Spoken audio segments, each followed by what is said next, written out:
Welcome to the Love Pod, where inspiration, vision, and real connection come alive. Wherever you are, you belong here.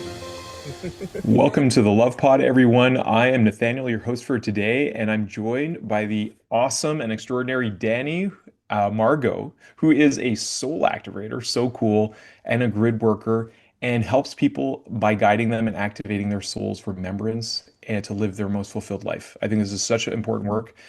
Maybe some people are wondering what the heck that means. I think you have this awesome synergy of working with the Akashic Records, helping people connect to their guides, working with cosmic and galactic frequencies. And there's so much more talk on our planet of, our species and our planet awakening, shifting from 3D to 5D, Danny. I think, what you talk about, our soul is unconditional love. To me, that is the pathway. It's what true spiritual enlightenment is. It's what Christ taught, and it's what all the masters have taught in different ways. So it sounds. I'm really pleased to meet a soul sister who's doing this work and helping our species to go within. We all need to do that. So welcome to the Love Pod.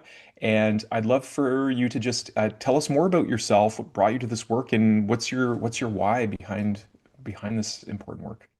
Yes, so happy to be here, Nathaniel, and all your beautiful souls watching and listening. I am Dani Margeaux, a soul activator, and what really brought me to this point was my deep search for fulfillment and freedom Mhm. in my life. I always felt like something was missing. I did like the normal, I guess, conditioned. I went to college and then I got a job, 10 years after college, and I always felt like there was something missing. And I would look up in the Mhm. stars, and I'd always feel like there was something more out there that I wasn't like getting access to, that I was missing out on. And so my personal development journey began in 2019 when I was just really trying to find out more. And at that point in my life, I thought my career was tied to my purpose and my fulfillment, what would make me happy. And so I got a life coach who helps support me through the Clifton strengths of really like diving deep into who I was and what impact I made in like maybe social situations, in groups, etc.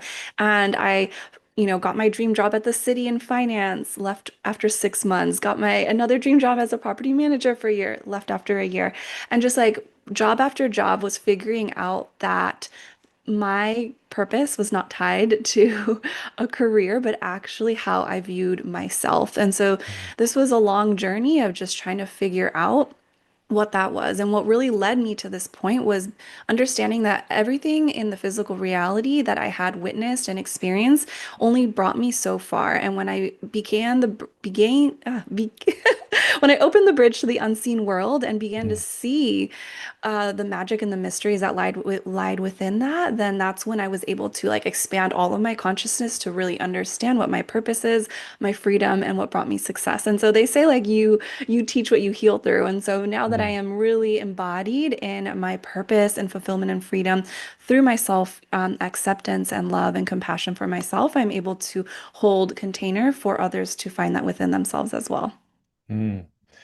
Wow, you said that so succinctly, and I think a lot of people heard a lot of the words you talked about, like fulfillment and freedom. A lot of these things are things that we on some levels yearn for, but we seek them in material things. We look at achievement. We're in a highly focused mental and physical world where it's all about doing, doing, doing to get to this. And it's for anyone who goes even surface level, the secret stuff, and like realize it's about our vibrational frequency and to get those things that we think will fulfill us. One of the things I think you said that's most interesting was probably the easiest to kind of scan by because the mind is so good at just like generalizing things like, oh yeah, I know what she means. But you said your purpose was about how you saw yourself, and I think perception is a really important part of the awakening. Can you talk a little bit about that? Because, talking from like shifting from career and identification with that to now how you see yourself, that's a big mission. It sounds like a whole journey kind of in a nutshell there. Yeah, and you touched on so many of those layers. And so I'll start with just like the basic is where like I identified with my career. What I produced was what I was worth. And so all the money I made, that's how worthy I was to exist and what I, showed off to the world.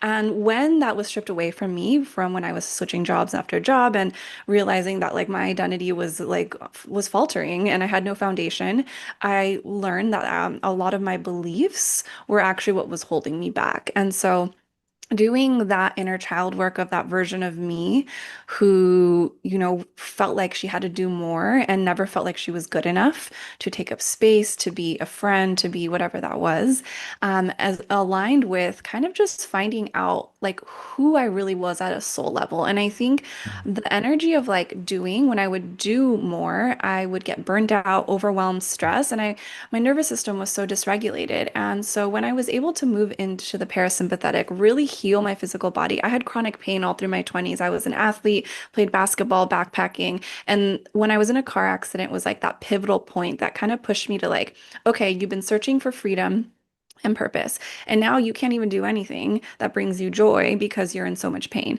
And so it was kind of this simultaneous, 10-year decade search for what that was. And what I did was just follow the breadcrumbs of like every little thing that would make me feel better. And Mm. be guided to a medium or an energy chiropractor that taught me that trauma is held in your body. And when you regulate your nervous system, you will feel safe. And, like pushing yourself out Mm. of your comfort zone and the conditioning of what you've believed or been taught before the age of 7 is actually going to lead you to that success and reprogram your mind and body to understand that what you desire is safe and just moving in more into being and reprogramming those beliefs of like I have to work hard to make money. And actually, when I do what lights me up, abundance flows easily. And so just Mm. so many key points along my journey help me get to where I'm at now. It's not just like one thing, but unraveling like the shell of all of Mm. me, of all the conditioning, all the layers, mental, emotional, behavioral, conscious, unconscious, to really get to the like frequency of my soul and what it wanted to express.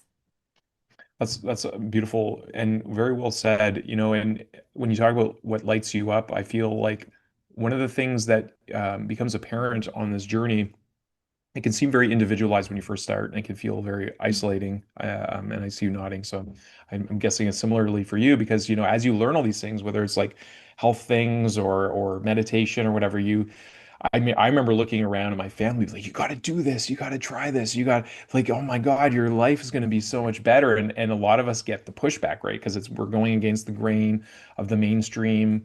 We've been conditioned as a society, right? Like fall in line. Like you're in this grade. You go through the things. You do this job. You do the thing for a while. You go home in your box and all this stuff. And when you start awakening, like you said, you light yourself up, but then eventually that lighting yourself up, it also ignites in others that spark that people have been doing for without even trying. Like you're saying, it's not about pushing, it's not about hustling. Of course, there's work involved. I'm curious about how your journey impacted your life because I mean 2019 was not too long ago, and it's kind of a pivotal time in a course redirect for life on Earth. And for some people, it's a gradual journey. For other people, like Eckhart Tolle, like light bulb moments, like total polarity shift. My understanding it was a similar for Yeshua, who we know as Jesus as well, just like a total immersion of a higher level of consciousness. What was your journey and how did it impact your yeah, like the circumstances of your life? Like, yeah. 2019 was when I started my personal development journey. Eckhart Okay. Tolle, The Power of Now, such a life-changing book. Everyone who hasn't read it, like absolutely, t get that book. But my spiritual awakening didn't actually start till 2021. And so relatively recently, and I started teaching the Akashic Records. I the Akashic Records was the portal to my expansion, my quantum leap, and my deep dive to my soul's activation and gifts and Mm, remembrance. mm, And so, like, if you think about it, 2021, I started Reiki. 2022, I accessed the Akashic Records. 2025, Yeshua and the Divine Mothers came to me and said that this is my mission. I need to teach others the Akashic Records. All unworthiness, didn't feel good enough. Who am I? Comparison, right? Was working through this, but I was like, if I am so special, like and loved by my guides, that they're coming to me with this like mission and purpose. How can I not respond? How can I not answer and be a part of mm, this like, collective purpose? And so I did it and I taught 14 beautiful souls last year how to read the Akashic Records, how to access it. And just like the magic was so profound. And I'll just give you an example of like personally how the Akashic Records has moved me through my expansion and evolution. And so like I'm 36 now and I just got married in September. And throughout my, congratulations. thank you, through my 20s, I dated a lot of men and the relationships would end like within 2 years. And for me, my voice is like my biggest portal to freedom and Mm, how I communicate and understand like how to, share my boundaries and my mm, truths and desires. And so in my 20s, I didn't know how to communicate. It was like, oh, it was so black and white. You're right or wrong for me. And I would know that around the 2 year mark and then it would end. And so I was on this similar trajectory with my current husband when we met in 2020, at the brink of this spiritual awakening journey. And the big portal for that was he didn't want kids, and I never wanted them either. But mm, when he revealed that to me, my claircognizance, my knowing, something within me was like, this isn't right. Like mm, you're going to be a mother. This is part of your destiny. It was undeniable. And so when I would go into the Akashic Records, my soul babies came to me, and this was life mm, changing because I didn't want to be a mother, and I realized it was a lot of fear of who I was. It was a lot of resistance because I felt like I had raised, my little sister who's 10 years younger than me. And mm, so there was a lot around that. And so it was a year of like connecting to them and feeling this like sense of comfort with them. And they would tell me, like, we are guiding you, we are supporting you, we have guided your mother even before you were mm. born. And it was just this like support that I felt that was like, okay, this is what I want. This is something that I think is part of my destiny. So I kind of like revealed that to my, now husband in the sense of like I released the expectation that he would stay with me because he was Mm, already 2 years deep like I don't want kids. So in the process of releasing him and speaking my truth, he then chose me and was like, no, you're right, it's just my fear and I want to like work through this together, like you and me, it's not you against me. And that was like the biggest life-changing mm. portal of my life, and now we're married talking about kids. So the Wow. Akashic Records can help in all levels, not just meeting galactic beings and your spirit guides, but also just helping you sort through your soul contracts and like what you are meant to bring into this life. Okay. That's really beautiful. Thank you for sharing that story, Danny. And it is interesting, maybe for some of our listeners who, a lot of this sounds, I keep hearing the term woo woo. I'm really not sure what that means yet because I had one woman tell me once that gratitude was woo woo. So people's definitions are wide open when it comes to this stuff. For those who are maybe this is a new conversation, what are the Akashic records? And like I I've had my own kind of experience, but to be honest, I've never really done a deep dive in terms of like accessing them or anything. So how is that possible that you can do that, and what are they? Yes. My favorite topic ever. The Akashic Records are the records of all souls that ever existed, past, present, future. They are in a live field where every moment, memory, thought is created. And so if you believe in reincarnation, it holds not only your present life, but your past lives, your future lives, and the past lives on Earth, different planets, etc. So it is a space of infinite wisdom that you can access. So, from the perspective of like, if you're looking at your body, we have seven chakras, eight, including the soul star. That is like the human perspective. That is our view on life and the lens in which we live. If you go beyond, into the galaxy, the Milky Way, all the way up to God consciousness source itself, right? I access the Akashic records at the base of God consciousness. And so I am accessing the soul level perspective of the wisdom that you are trying to find out. And so oftentimes, like someone will come to me, I'll give you an example, like, when am I going to find the love of my life? And the answer you're looking for is like, in 3 weeks, he's going to look like this Mhm, at this mhm, place, mhm, right? But the mhm, mhm, soul is like, well, your frequency that you are mhm, like what you're working through and the conditioning, the belief of that you are unlovable, you will like you need to transmute that energy to Mm, understand that you are lovable. Find that love within yourself, nourish yourself through meditation, yoga, loving your body, whatever that is, XYZ, in order for you to raise to the vibration that aligns to your mm, soulmate match. And so like just so you understand, like the energy that comes through is often not what you expect, but like so divinely resonant. mm.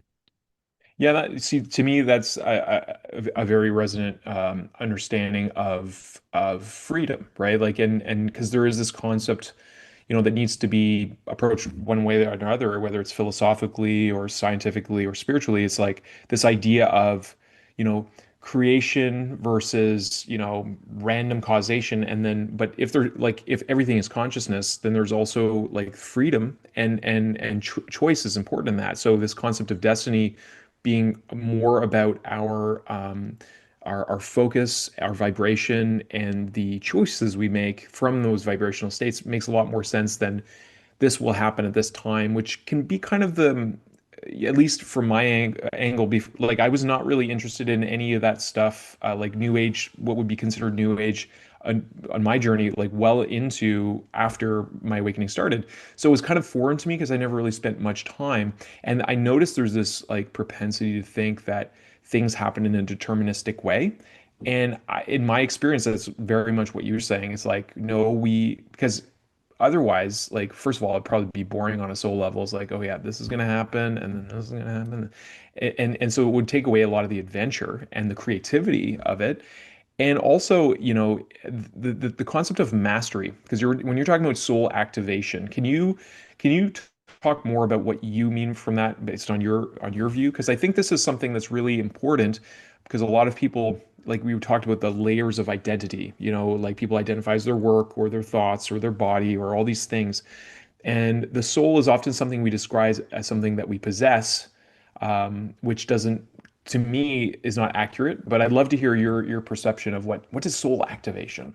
Yes, you said so many amazing things that I'm just gonna jump back real quick before we head into soul activation. But this amazing book called Brita by Paulo Coelho, I highly recommend. It's the author of The Alchemist, Yep. and he reveals in there that it's like the soul's journey, the reason for incarnation is like your soul has wisdom, you have wisdom, but you need the experience. Oh, I apologize. It's knowledge plus experience is Mm, wisdom. And mm, so what you said about like living in this life, if we knew all the answers, then there would be no point in of reincarnating because our soul just yeah. wants to evolve and know itself, right? And so heartbreak, whether you're heartbroken or falling in love, those energies like are very polar and we can feel different and within those spaces, but like on a soul level, it's excited and it just wants to Mm, explore both of those. And so from a soul activating level, it is your choice whether you access the Akashic Records or, open any level of consciousness that you're exploring.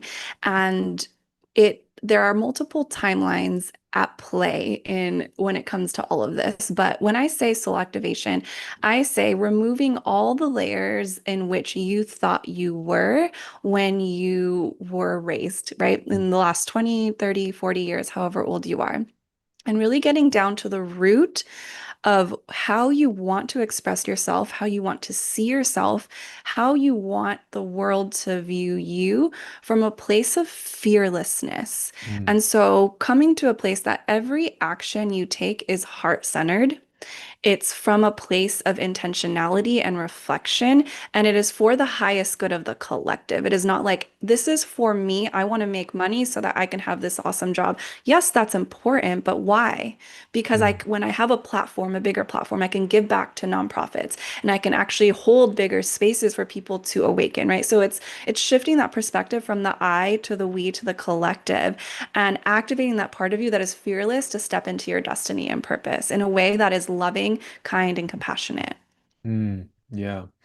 So yeah, so much importance there and reflection. And it reminds me one of the sources of knowledge, like real knowledge that I study came to me about 12 years ago. And they're known as the Christ Letters. It was originally published as Christ Returns Speaks His Truth. And because he appeared to me also in my early 20s and has been a constant companion and has been really, I mean, the greatest master that I've learned from. And I actually, my first awakening was during a Vipassana meditation, and several of my energy centers open. I had a lot of streaming of visions. Talk about streaming. That was an interesting show. And one of them was witnessing the crucifixion, being in the crowd and having very personal feelings. So I knew I was an embodied individual. It wasn't just like a witnessing, because I think a lot of beings came at that time to witness this world-changing event, as my sense of it. But for me, it was very personal, and it took me a long time to realize like who was I, why was it so personal, and so a lot of layers there.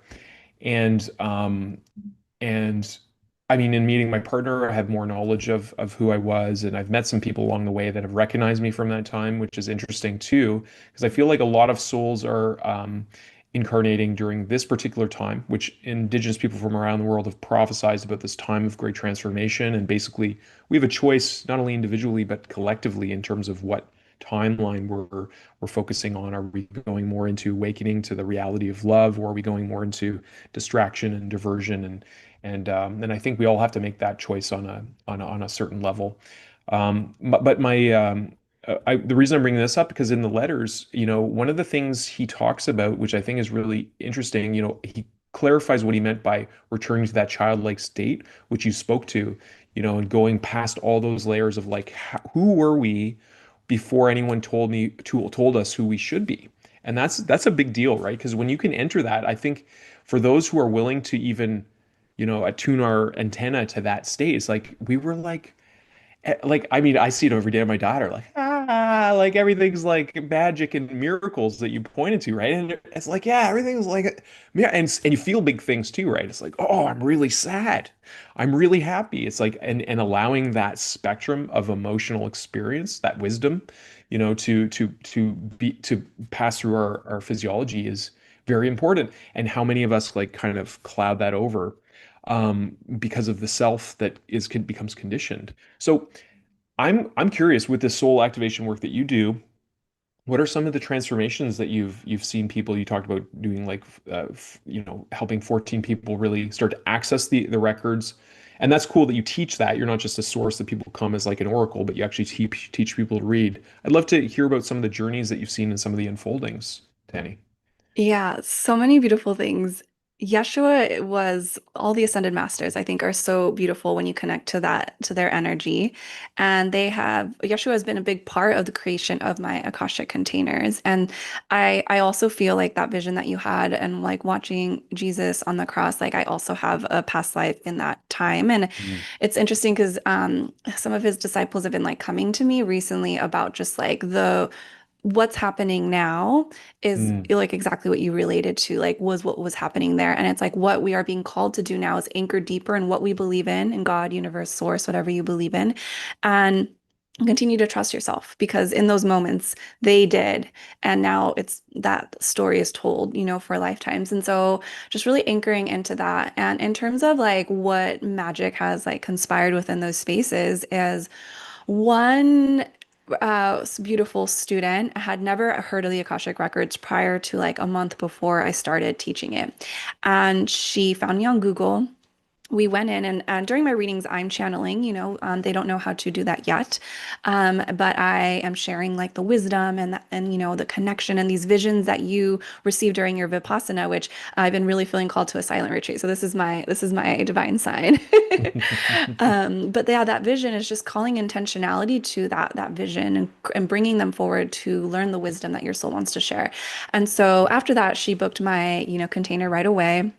And what started to come through is that she had been this big influencer in the online space for suicide prevention. Mm.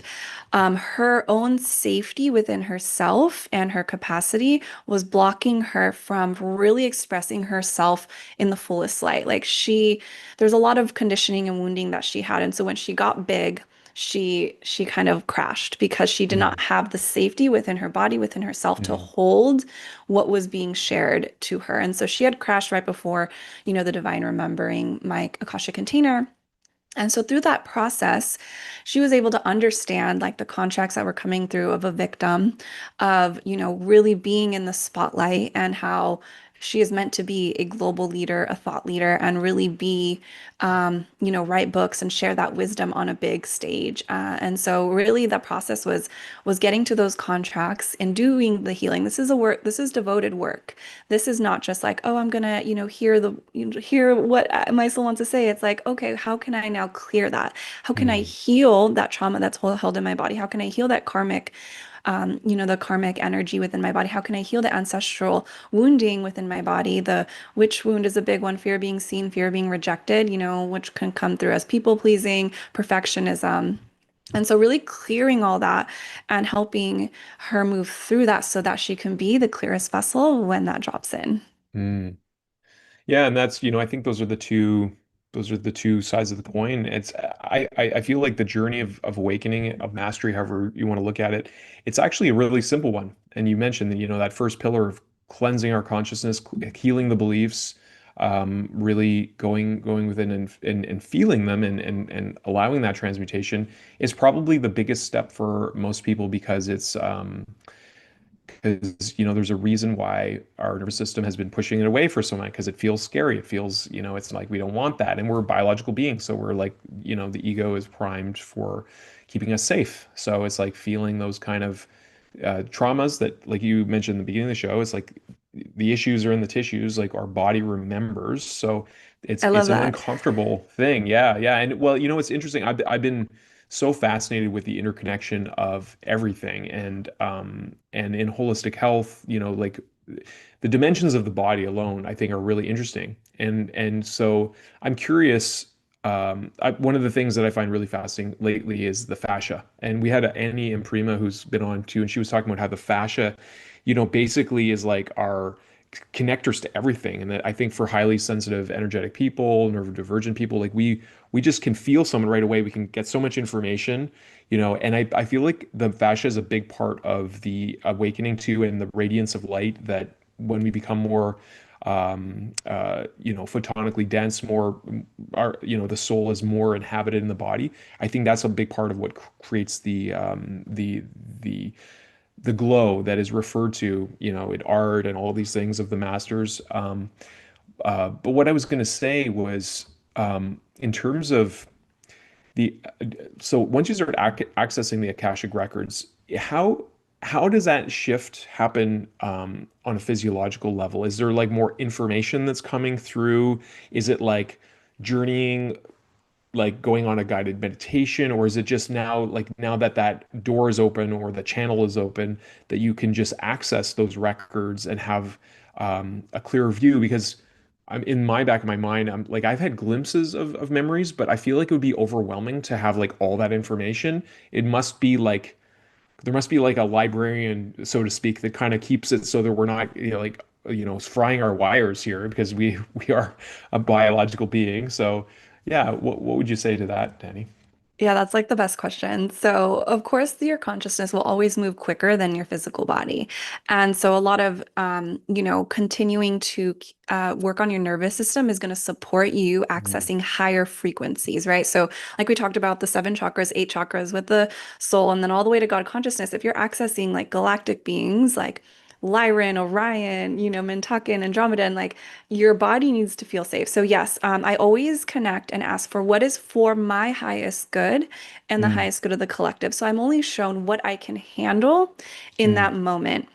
And so throughout that process, I'm understanding my cosmic soul language, my clairaudience, hearing, my guides, my clairvoyance, seeing, the images, my claircognizance, like really knowing the messages that are coming through and the clairsentience, feeling it, right? And so mm, understanding how they work together in my field so that I can hear the whispers of the universe. And so I'll go in and like, let's say I'm in a car accident. And this was one of my big experiences with mm, the spirit guides, getting into two car accidents to like awaken. And in the, 3D, my mind is like, oh, like this sucks. This happened to me. This is going to cost me so much. And I'm like in the stress and frustration and like the anticipation of like just the stress that's going to come. mm, Through the process of accessing the Akashic records, I'm like, where has this, karma or loop or energy tied me to other situations or other lives that has caused me this like stress? And they mm, were able to show me that through this experience, I can elevate above that, 3D victim energy and really sit in the energy of like, I am taken care of no matter what. This isn't going to be stressful. This is, it's going to work out so divinely that like I'm going to get a new car that's going to be super cute and I love it. And, granting me this with the insurance money and really moving through in that way. So that's how I was able to bring through, right, the access of those higher Mm, dimensions into this like 3D space. And so over time, your body will the more time you spend in the records and we practice anything, right? Like when you do, mhm, weights or anything like that, like the mhm, first day you're not going to have weights, but over time or muscles, right? Over time, those muscles will build and you'll mhm, feel, that in your body. So it's the same as, opening your energetic channel and the mhm, communication lines in your organic grid as you connect deeper with the organic grid of earth of what you talked about earlier. And you can feel myself, I'm a highly sensitive person and an empath. You begin to feel the organic grid even deeper and deeper, and that you mhm, become more meshed with all perspectives available to you. mhm. Makes a lot of sense, that circuitry that develops over time. And it is a skill, right? Like, I mean, even a lot, I guess too, part of my interest is like the actual physiology of the body, like a lot of we're just starting to know when Julie and I were traveling out west, we met a woman, a school teacher who was teaching children to read with blindfolds.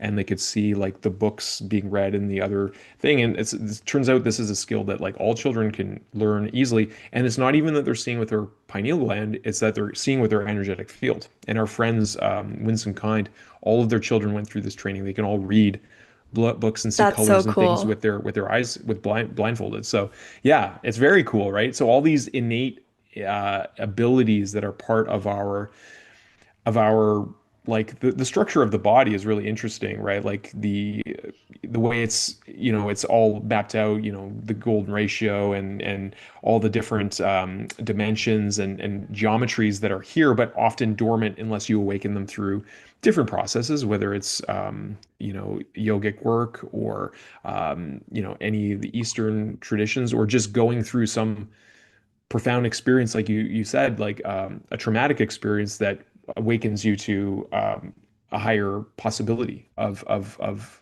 what's available to you in terms of accessing abundance and all that stuff. What what is your mission and vision now? I know you're going to do another. It's called the Uncharted Akasha for another Yes. container. So that's coming up for you. So that's exciting. How do you see your work evolving now that you're getting deeper into it and getting more of the information, spending more of the time yourself in the Akashic Records? Yeah, so the more I'm uncovering and unraveling my purpose, it continues to evolve as I evolve. And medical intuition has been dropping in recently. And if you're familiar with that, it's like psychically being able to see the energy blocks within your body, within your organs to help support you through your healing process of Mm, whatever you are working through, disease, etc.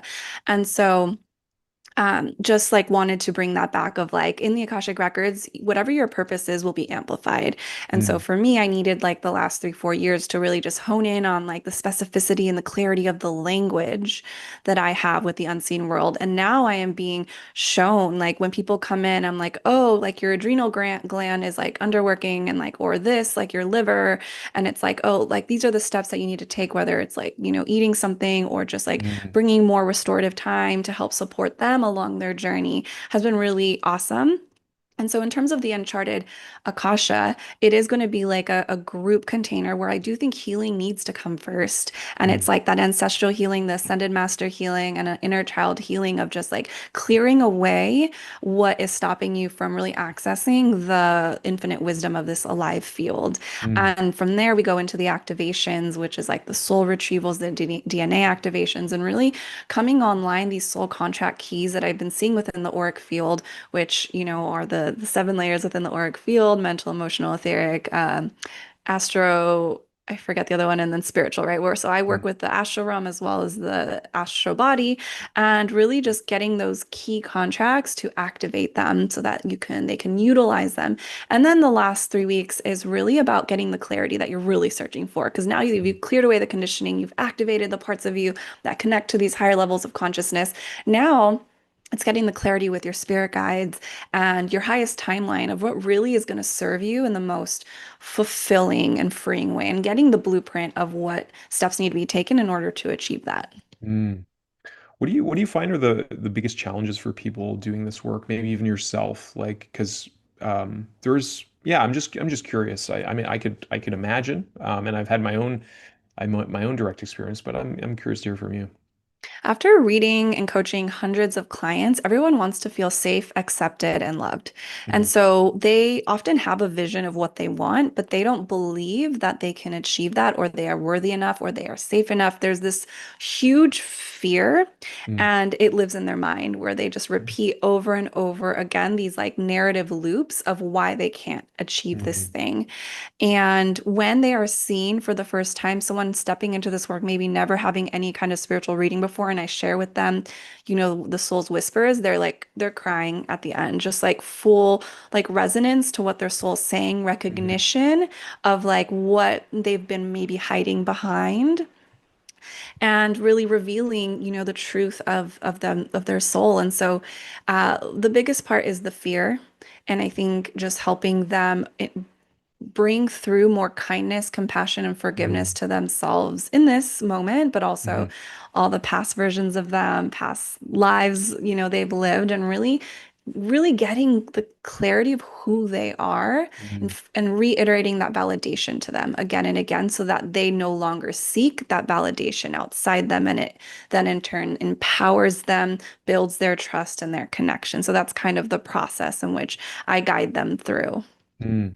Sounds very much to me like honoring the human being who's involved in it, right? Because I feel like one of the things I've noticed with a lot of people who would describe themselves as spiritual, which I think is funny because to me we're all spiritual beings having a spiritual experience, even if you don't think you are and you're the very dogmatic materialist or whatever, an atheist or whatever. I feel like it's still the journey you're on, but uh, I feel like there can be a very ungroundedness to, when you start accessing some of these gifts, like, oh, I'm getting a message from this, and almost Absolutely. can be a very flighty kind of personality that you can develop. Whereas what you said, I really appreciate because it is about those very human qualities of creating trust, embody trust in the nervous system, utilizing compassion. And I think anyone who does this work and goes through, as you know, like you talked about the tears, it's not all sunshine and rainbows. Love and its embrace of all of the levels and layers of consciousness does experience, we experience remorse, at least in my experience of like looking at all of the breadcrumbs and maybe where we created some disharmonious relationships or left some messes that we need to go and make amends. Like there is a process which isn't always for the faint of heart. It's just like entrepreneurism. It's not for people who just want an easy ride. It's like you have to do a lot of digging. You got to face things that maybe are outside of your comfort zone. You have to embody faith, and someone who's kind of willing to peer into the deeper roots of who they are have to look because we haven't always done nice things in other past lives too, right? I'm sure that comes up quite a bit for you. Especially big souls who come with big missions now have probably done big things that aren't always what would can be considered like moral or ethical. And that's part of the embrace, right? That leads to greater levels of compassion for the other human beings on the planet that are maybe doing things that are out of alignment with the soul, right?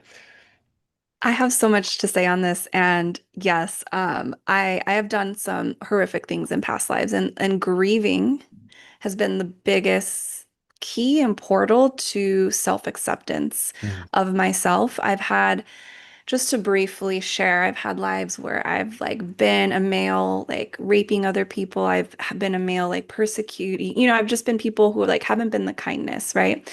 And this is all to say, like, that's that consciousness, that soul needed that experience, whatever it is. How can I now move through and heal everything Mm. in that situation? And I would feel it viscerally in my body, just the experience. And so I was able to bring through that forgiveness.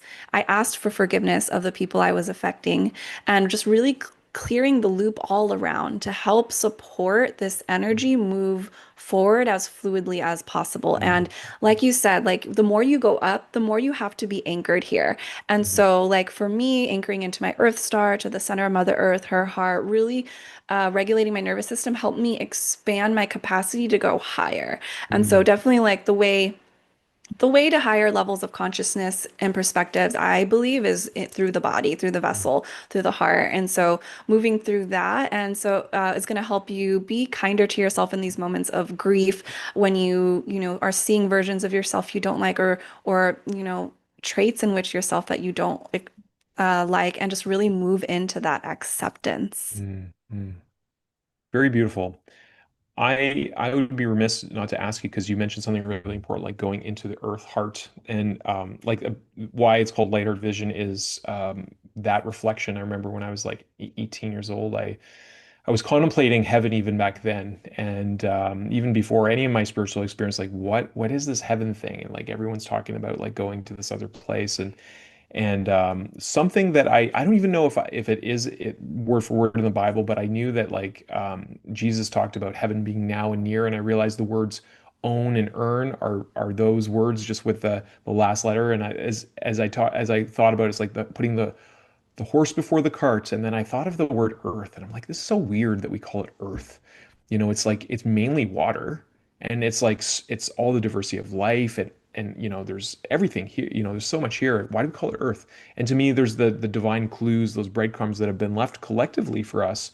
Because English has become this colonial language that is basically all over the world. So, and that's our heart. And then I was, after he appeared to me, I was led to indigenous circles in all kinds of ways. And so many, I think all indigenous cultures have some rootedness to the drum, which is connection to that heartbeat that we all hear. It's the first sound we hear, that first rhythm of life in our mother's womb.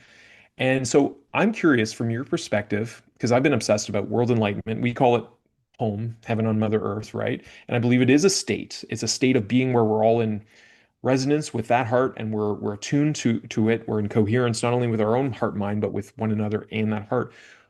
I'm curious how you see this unfolding from your perspective, and like maybe what are some messages that you've received in terms of this all important work that we do within ourselves, starting within ourselves.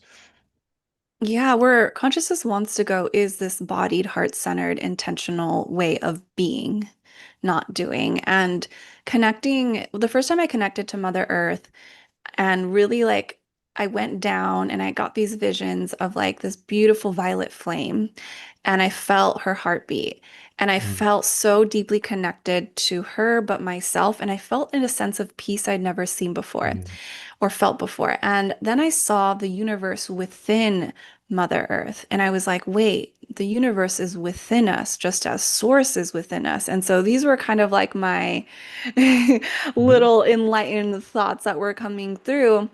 And I began to understand, like, oh, if God, universe source is within me, within earth, and if I connect deeper to that part of me, then I can understand that, and exactly what you said, like the new earth is a state of being. Heaven is on earth now, and it is within me. And I can bring more peace to myself and those mm, around me by continuing to anchor into this love. She was giving me unconditional love, acceptance, forgiveness, and freedom. And it was just the energy was so beautiful. So I was like, how can I bring more of this to the planet? And that's when I activated my high heart between the throat and the heart. And that is the energy, right, of oneness, that there is no separateness, that we are all one. And so when someone triggers you, or makes you sad, it's a part of you within yourself that's being reflected back to you. And so I was able to bring through that compassion, kindness, and love to the world by bringing that to myself more. And so when someone would hurt my feelings or say something that didn't feel good, I would not blame them and get mad at them.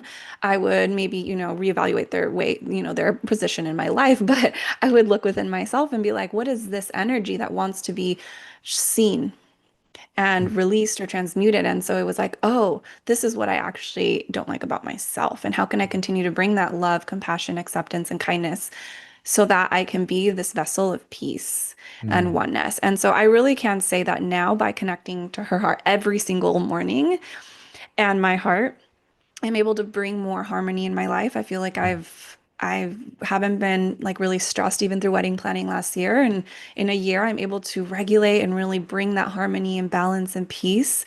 And that doesn't mean that like in the next phase of my life with motherhood and all the things that I'm not going to have new obstacles in my life. I mm, think it's a forever growth mm, period. But like bringing back what you said in the beginning, it's simple.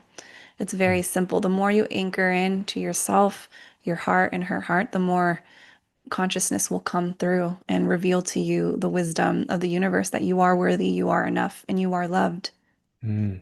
Beautiful message. Beautiful messages, Danny. And yeah, so much. There's so much wisdom and depth there, and I agree with you. I think, it's interesting. A lot of the journey is navigating paradox, at least in my direct experience and my contemplations. Like we are one, and yet we are all quite uniquely individual. And like Wayne Dyer said, if we're all special, no one's special, and yet we are, because we're all such unique expressions of divine consciousness, and at our roots especially. And even what I like in the letters, Christ talks about like life truly begins once you transcend the selfhood and enter into the realm of Christ consciousness, where there are innumerable Christed souls who all have a unique expression and gifts and ability to express. So even though there is this recognition and realization of oneness, we also are uniquely free. And I feel like that's what makes life so rich, is that, there is this diversity of beingness. And it is creative. Like, this concept that it's all been done before, and especially it's been done in India, I think is a real kind of like I question that belief, because it's like I believe life is inherently eternally creative, and like, wow, what a thing to celebrate every day. So I love that you get up, connect to the heart of Mother Earth, connect to your high heart and your heart. And I feel like that's such a profound practice. And it reminds me of one other thing that I think is important to mention, that when he talks about um, who we really are as the soul, as however you want to say it, that spark of divine connection, um, it's hidden within the self. And I find that really interesting, because that's a very subtle nuance of identification that I feel like is so ubiquitous in our society. It's like, well, of course, I'm myself. But notice the myself always comes like it's a self that you have, right? But the soul is the eternal space. It's worth a contemplation, at least I think, for our listeners. And I love the journeying that you've taken there. I It's been on my mind. I'm not sure if you're open to it, but I don't want to put you on the spot. I've been doing a particular light code. I call it my soul song now for about 17 years. And I recently, in our school community, started doing live art. I call it the 5D high five at five. And so at the end of Mondays, Wednesdays, and Fridays, I do. Um, there's a call where people come on just to express what they're grateful for, and they do wins. And I had no one come on yesterday. And so I do art with my daughter. We do, like, she does a few lines and I do some stuff. Anyways, I was on the call and I'm like, I'm just going to record some art. And what came through was a pretty profound portrait of just being of light. And it has a lot of my light code, which I understand is rooted in my Arcturian experiences. But I'm curious. I don't need to put you on the show on the spot during the show. If you'd like to see it, I can pull it up, because I'd be curious Yeah, what you absolutely. see. Yeah. Okay. Cool. Let me just share my screen here. Oh, I can actually. Here, I can put it through. Yeah, so anyone who's curious about, Arcturus, it's in the Boots constellation, and those beings are very intelligent, analytical, and innovative. Hmm. Okay. That makes sense to me. Oh, I'm doing all the things here. Here, why not I'll just share my screen. Yeah, they're very high vibrational beings and very mission driven to really support Earth moving into this like higher level of consciousness. Okay. Oh, can you see my screen here? I can. Okay, great. Here, let me show. This is what I sent. I just sent it to Julia, so I should have it here. Yeah, here we go. So that is what I did the other night. And Wow. it was very unusual. I don't usually do portraits. It's been many years I've just been doing the light language. And you can see a lot of the light language there, and like the features. Yeah. What I'm sensing is like it's not like particularly connected to a specific like chakra or energy center, but I Mm. feel it as though it's connected to all of your conscious awakening and Mm. intuition expansion.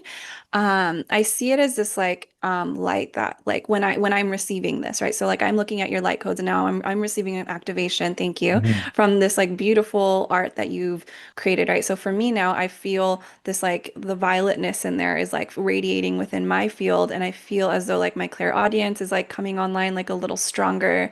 I'm feeling like yeah, just like this openness that feels very activating. And so when yeah, and I think that's very in alignment with like the Arcturian mission. Mm. Yeah, thank you. Thank you for that. I'll send you a copy of that and also you're certainly welcome to join our school community as well. I've been doing more activations. I do feel like that is part of the purpose of the light code is so that people it's a vibrational language, right? That people Hmm. can just help embody some of those states. So usually someone would give me words, and I would do, if it's gratitude, I do like, fifth dimensional languaging or coding around that to help just with the absorption of it more. So yeah, I appreciate your Yeah, feedback. absolutely. Yeah, Beautiful. yeah, thank you. Danny, what would you like to share with our audience? I know we're coming probably to a little bit of a close here. What is your what is your message and what's your invitation? How can people access you? What's the best way? Yeah, anything that you see for yourself, it can happen. And like what are the things blocking you from doing that? And that is your portal to that freedom Mm, and success. I currently live on Instagram. I am Dani Margeaux, and I have a website. I also have a podcast called Magic Exists on all streaming platforms. And yeah, I'm just here to really bring in that energy of unconditional mm, acceptance. This year, I'm moving into that embodied mastery and just really being that lighthouse, right? Like we can't yeah, tug everyone with us, but we yeah. can be the inspiration. And how can your light, just by existing, impact those around you? And Mm. that is what I know I am, and you are here to support people with.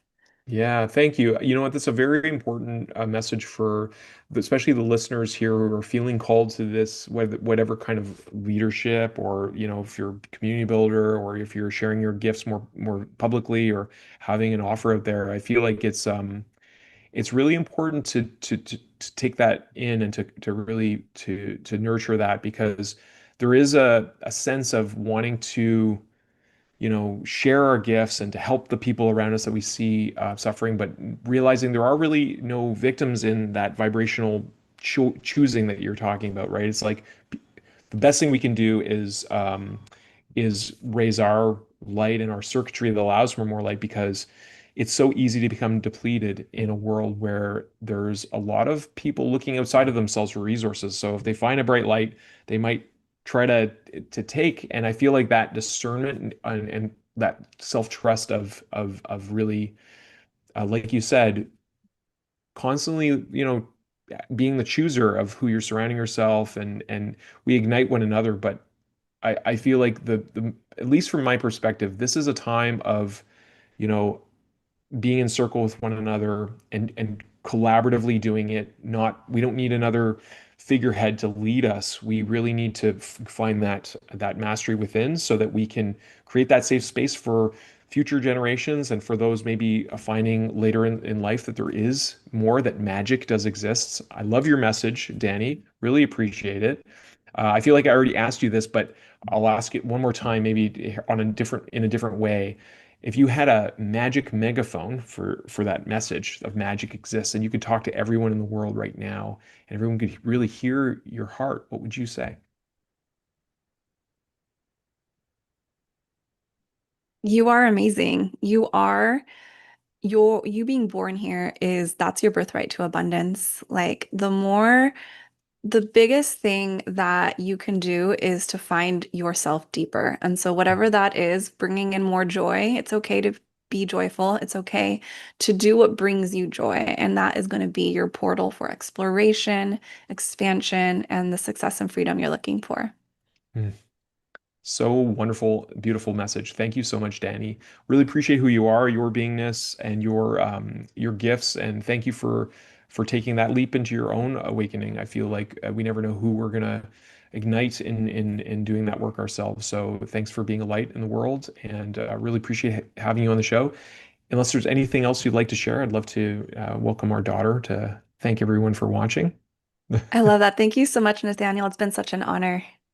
Yeah, it's our shared honor. Thank you, Danny. So with that, I'm gonna invite Luciana to come up and say thanks for watching, everyone. Blessings to all our listeners. May you find that eternal source of abundance within all of you that Danny reminds us so beautifully and eloquently of. Thanks again, Danny. Have a wonderful rest of your day. Bye. Thanks for watching. You say ciao ciao.